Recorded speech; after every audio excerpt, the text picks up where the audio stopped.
Hello, ladies and gentlemen. It is I, the Corporal, bringing you a Nerf Specter review. Being a Springer Blaster, I could use my grade sheet to actually grade. Now, the Specter, I do like the Specter. It does pass my test of being able to use the Mega Dart Barrel attachment and the rocket launcher attachment. It's a little bit snug, but it's perfectly fine, and it's just a bit cumbersome with the attachment only standing there. But it is a Springer Blaster that could take both of those attachments, and it's fairly decent. The other Springer Blaster that probably works a bit better would be the Recon or the any of the Recon variants other than the Echo and all that. But I prefer the Specter because it is easier to half dart mod it. That is why. And also a revolver, and like revolvers and all that. But I also happen to not own a regular Recon. I own the more newer one, the Recon Mark II or Mark III, I forget. The white one. And I do own an Echo, but I'm going to sell that. I don't like it. It's missing the tactical rail. But that is a problem with the Recons as well, as I believe they have the tactical rail on top right here. And let me double check that. I got it right over here. So give me 1 second. Yes, they do.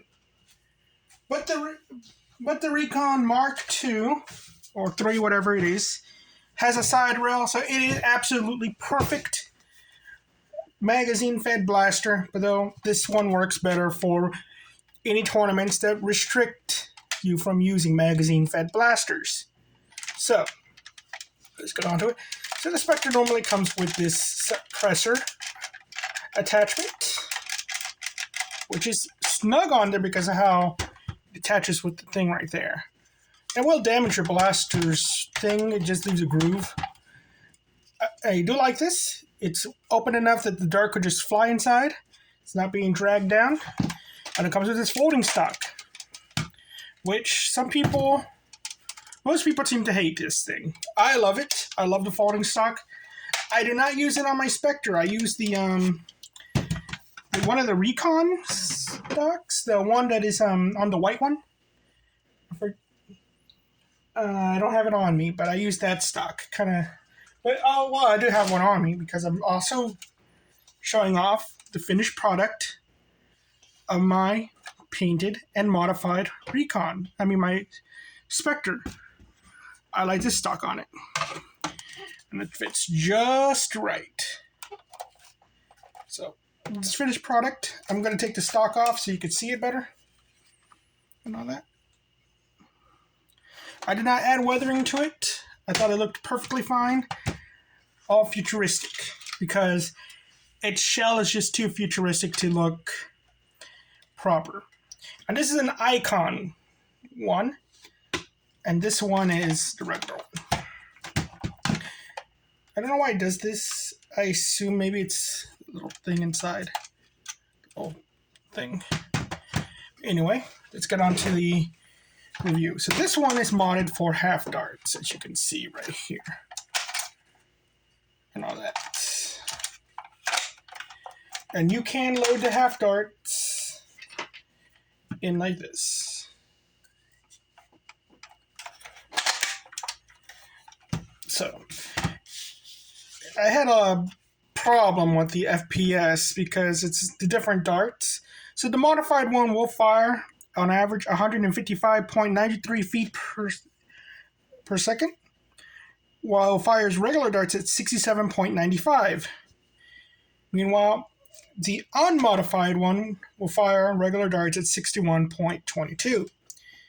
And it should be noted that one dart was bad during my testing. I had to get rid of it. So the outlier of 143, the outliers of like 63.2 and all that could be because of that one dart and all that. But consistently, this thing fired at 67 feet to 70 feet, really.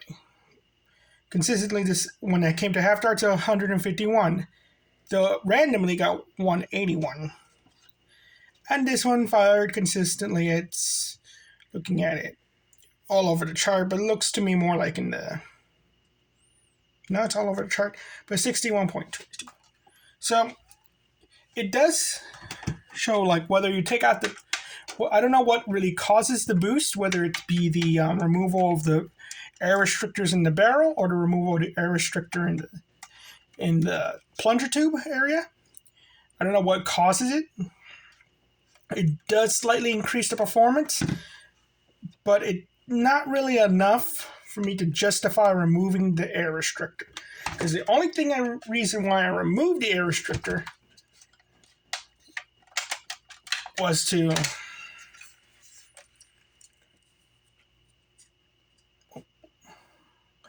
be able to use the darts without having to ramrod them inside. If I was in a hurry and I didn't want to put them in here, because it is a little bit of a tricky thing to put them in that way. All the air restrictor does is prevents the darts from firing. And all that. So I would have to put them in there. Preferably, I'm going to put them in like this. But let's say just in case, I have to put a half dart in like that, because I just don't have the time. The air restrictor stopped me from doing that properly. So it's really hard to grade it on that basis, but if you're using regular darts, it's okay. Actually below okay. It's not the worst thing ever and all that. It's slightly under the average for the modded variant. The unmodded, it's kind of bad. Not the worst thing ever, but it's not good at all. So, and half dart wise, I'm not really 100% sure with half darts how fast you want them. So this could be deep. So I'm just putting it as okay. Comfort. It's a pretty neat blaster, but it's too big to be like a revolver. It's like it doesn't come out even without the front barrel attachment. It feels more like it's part of a rifle and all that. Like this is just a carbine, effectively, and all that. So it's not uncomfortable. It doesn't feel like like it should be a revolver, but at the same time, you're putting your hand on top right here. So when you fire it, you go pew pew pew and all that. It's not bad. I say the comfort is pretty good, especially with the stock that you like. It's just cumbersome in that the tactical oil is right here, so you're not really using the rocket launcher as effectively. So I'm also going to put that as okay. Accessories. Well, the original one came with a cool barrel attachment. It came with a stock that people didn't like. That's all it really came with. And all that. But it is what it is, what it has, and all that. So I'm going to say that's actually not bad, because it is a unique, even though it's not a good one, it is a unique stock, and it is a cool barrel attachment. It only seems to have come with Specters and a Star Wars blaster. So this is kind of exclusive when you think about it. So I'm going to say it's pretty good. Now the sling attachment point depends on your accessories. So because of that, I'm putting it as bad. That you effectively do not have a sling attachment point unless you put on certain accessories. Price, I have no idea how much these things cost retail. I bought them at Walmart. I'm not Walmart, at Goodwill for like a few dollars. Well, not this one. This one I got for $12 online. And it came with the stock I wanted. So that's why I got it. So I had no intention of owning this, really. I ended up liking it. So,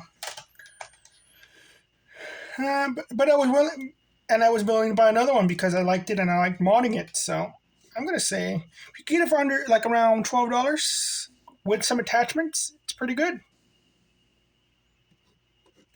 Practicality. It's compared to a hammer shot, it's not as good. And compared to other half-dart blasters, which probably fire around 200 feet, it's okay.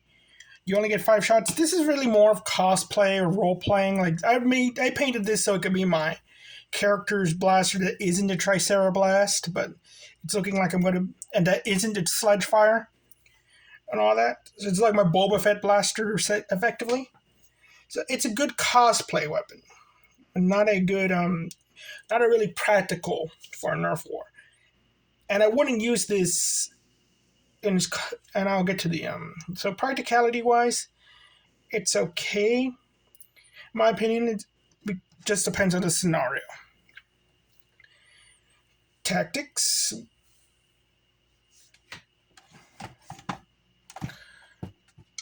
Only it's sling attachment points, just on top, and whatever you attach onto it.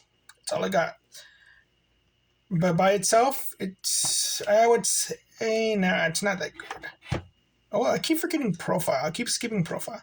Paint this all black. It looks like a sci-fi weapon, but it still has too much of a decent profile.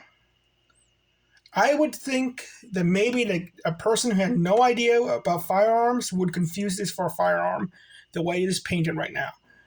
But anybody else, they'd probably think, oh, he's holding a ray gun. So I say, okay. And all that. Tactics. I say it's kind of bad. It's just one, even when it's a normal attachment point, it's just one tactical rail. Looks great. I think this is one of the better looking blasters. It has this very sci-fi look to it. It's very it's very ray gunny. Its attachment points make it like, oh, I'm a spy now. Da-da-da-da-da-da, pew, pew, pew. Its stock is really like tactical as well. Even though it's not the most practical stock, it's still like, oh yeah, you're doing something neat with it. You're unfolding it, you're folding it, and all that. It's neat. So I'm gonna say it looks good. Modability, freaking amazing. I haven't changed out the spring, so there's that. But I just love that this thing with half darts is just so much fun. You're just loading it like an actual revolver and all that. And the results, we got 4, 2, and 4. So it's a pretty decent blaster and all that, in my opinion. And all that. For all you know, you wouldn't spend $2 on this blaster, or you wouldn't even, or to you, this thing looks like a firearm and all that, or to you is just one tactical rail is more than enough. But to me, this, in my own grading system, this blaster is okay. And all that. And it's good enough that I painted it, got sad with the paint job, and went back and repainted it so it could look like this. And I enjoy it now. And I will take this to a Nerf war if it's okay and all that. And if not, well, I'll just use a different blaster. I do have a regular one for that. And the difference in performance does not bother me. Well, thank you very much. You all have a nice day. Bye-bye.